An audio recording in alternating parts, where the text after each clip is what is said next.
श्रीमद् देवी भागवत द्वितीय स्कंध वेद व्यास जी का प्राकट्य। द्वितीय स्कंध की कथा का प्रारंभ व्यास जी के जन्म से होता है। अद्रिका नाम की एक अप्सरा ने अपने चंचल स्वभाव के कारण प्राणायाम करते हुए एक ब्राह्मण के ध्यान में विघ्न डाला। कालांतर में राजा उपरिचर के तेज मछली के पेट से एक बालक मत्स्य तथा एक बालिका मत्स्यगंधा का जन्म हुआ। आगे चलकर एक घटनाक्रम में मत्स्यगंधा के किशोरावस्था प्राप्त होने पर पराशर मुनि उस पर आसक्त हो गए और उसी से व्यास मुनि का जन्म हुआ, जो पुराणों और महाभारत के रचयिता तथा वेदों का विभाग करने वाले हुए। व्यास जी भगवान विष्णु के अंशावतार थे। जन्म लेते ही वे बड़े हो गए और तपस्या करने के लिए चले गए। पराशर मुनि के वरदान से व्यास जी को जन्म देने के बाद भी मत्स्यगंधा कन्या ही बनी रही और उसके शरीर से दिव्य सुगंध निकलती थी। यही मत्स्यगंधा सत्यवती नाम से विख्यात हुई और कुरुवंशी महाराज संतनु की दूसरी पत्नी बनी। राजा परीक्षित का राज्याभिषेक। आगे की कथा में राजा संतनु, गंगा और भीष्म के पूर्व जन्म की कथा आती है। गंगा जी द्वारा राजा संतनु का पति रूप में वर्ण, गंगा के 8वें पुत्र के रूप में राजा भीष्म का जन्म, भीष्म द्वारा आजीवन ब्रह्मचर्य व्रत धारण करने की प्रतिज्ञा और संतनु का सत्यवती से विवाह संपन्न होने की कथा है। तदंतर महर्षि दुर्वासा के द्वारा कुंती को कामद मंत्र प्राप्त होता है। मंत्र के प्रभाव से कन्यावस्था में ही कर्ण के जन्म, कुंती का राजा पांडु से विवाह, मंत्र प्रयोग से कुंती और माद्री से पांचों पांडवों के जन्म की कथा आती है। पांचों पांडवों का द्रुपद कन्या द्रौपदी से विवाह तथा भगवान श्री कृष्ण की बहन सुभद्रा से अर्जुन का विवाह होता है, जिससे महान वीर अभिमन्यु का जन्म होता है और महाभारत के युद्ध में उसकी मृत्यु भी होती है। अभिमन्यु के पुत्र परीक्षित का जन्म होता है। महाभारत के युद्ध में धृतराष्ट्र के 100 पुत्रों की मृत्यु हो जाती है। अतः धृतराष्ट्र युधिष्ठिर के संरक्षण में रहते हैं।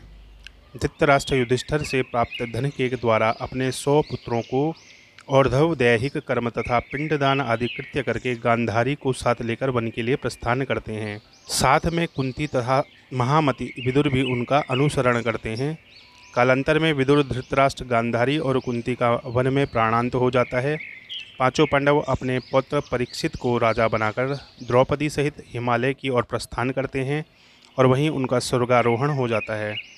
राजा परीक्षित ने 60 वर्षों तक धर्मपूर्वक समस्त पृथ्वी का पालन किया।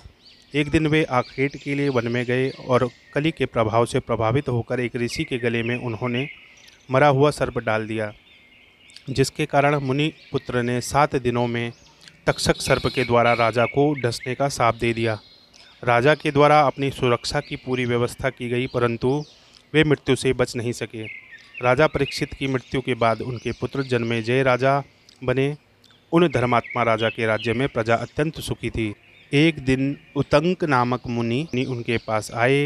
उतंक मुनि ने जन्मेजय को सर्प सत्र करके सर्पों का संहार कर अपने पिता का बदला लेने की प्रेरणा की, परंतु राजा जन्मेजय ने कहा कि मुनिवर, मेरे पिता की मृत्यु तो मुनिपुत्र के शाप के कारण हुई थी, फिर इसमें तक्षक सर्प का क्या दोष है। इस पर उतंक मुनि ने उन्हें बताया, कश्यप नाम का एक मंत्रवेता ब्राह्मण आपके पिता को जीवित करने के लिए आ रहा था, परंतु तक्षक ने उसे धन देकर मार्ग में ही वापस कर दिया। अतः आपके पिता की मृत्यु में तक्षक दोषी है। आस्तिक मुनि द्वारा सर्प सत्र रोकना। उतंक मुनि का यह वचन सुनकर राजा जन्मेजय बहुत दुखी हुए और उन्होंने सर्प सत्र प्रारंभ किया, जिसमें हवन कुंड की प्रज्वलित अग्नि में सहस्त्रों सर्प गिरकर मरने लगे। उस समय आस्तिक नाम के मुनि वहां पधारे और उन्होंने राजा जन्मेजय को सर्प सत्र रोकने की प्रेरणा की। आस्तिक मुनि के समझाने पर राजा ने सर्प सत्र बंद कर दिया। इस प्रकार आस्तिक मुनि के नागवंश की रक्षा की।